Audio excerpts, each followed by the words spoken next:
salaamaaleykum mbokk yi maa ngi leen di nuyu seen xarit Mamadou Mbaye moo ñëwaat ak yéen di defaat troisième émission ci l'heure du bilan.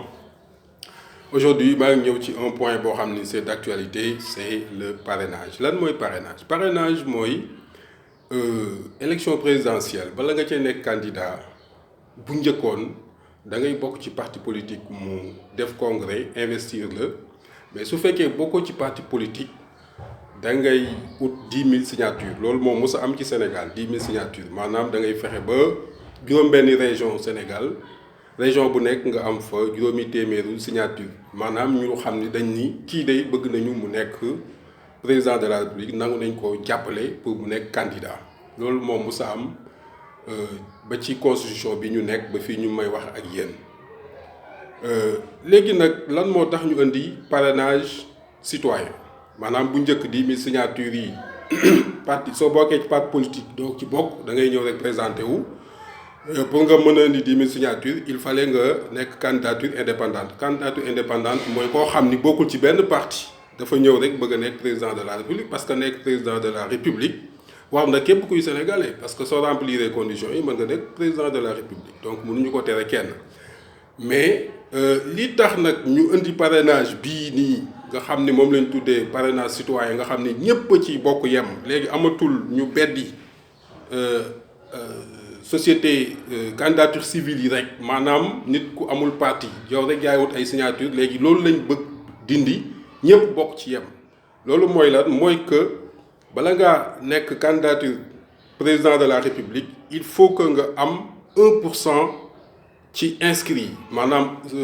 inscrits Sénégal actuellement ñu ngi ci fichier bi mi ngi ci 6 millions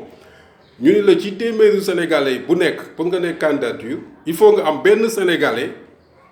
bu nangu nii ci téeméeru nekk benn sénégalais nangu na nga nekk candidature soo ko dajalee mu nekk 65000 signatures yoo xam ni sénégalais bu nekk bi la jàppale pour nga nekk candidat nangu na loolu muy 65000 yooyu nga yóbbu ko conseil constitutionnel ay signature ñu vérifier ko suñ ci d'accord nga nekk candidature à la présidence de la république. Alors pourquoi ñu def loolu parce que tout simplement on a vu que législative yi passé 47 listes la parce que amul woon parrainage bi suñ ko bàyyee nii dinañ am 50 wala 100 candidatures parce que il suffit nga am xaalis am caution rek nga ñëw nekk candidature. Quelqu'un comme Mamadou Mbaye wala keneen mën na am xaalisam ñëw nekk candidat à la magistrature suprême kenn mënulu ko dara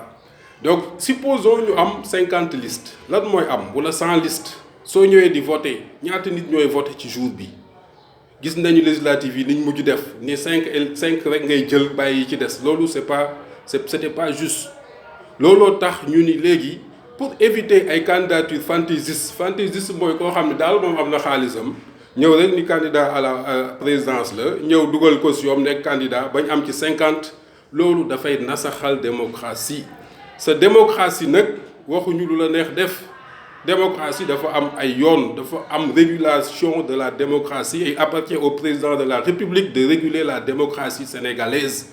su ko bàyyee nii ñu am 100 candidatures jour élection mu am blocage dans la république président de la république la ñuy wax gouverner c'est anticiper nag mooy ku mënul am benn nit yaa xëy ci téeméeri sénégalais yu ne mënoo fexe ba benn sénégalais d'accord ci sa candidature mais sa waay fooy jëlee 50% ba gagner république bi donc ñii di nekk fi di wax ku mënul am 1% de l'électorat pour ñu cautionner la mais nan ngay amee 50% je pense que loolu ñëpp ci wàllu applaudir Macky Sall ci boppam day dem uti 1% yeneen ñi di uti 1% ñëpp tolloo ci yem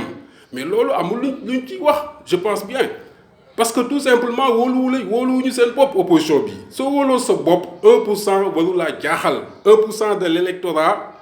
muy 6 millions yi muy 65000 personnes yoo xam ne dañuy cautionner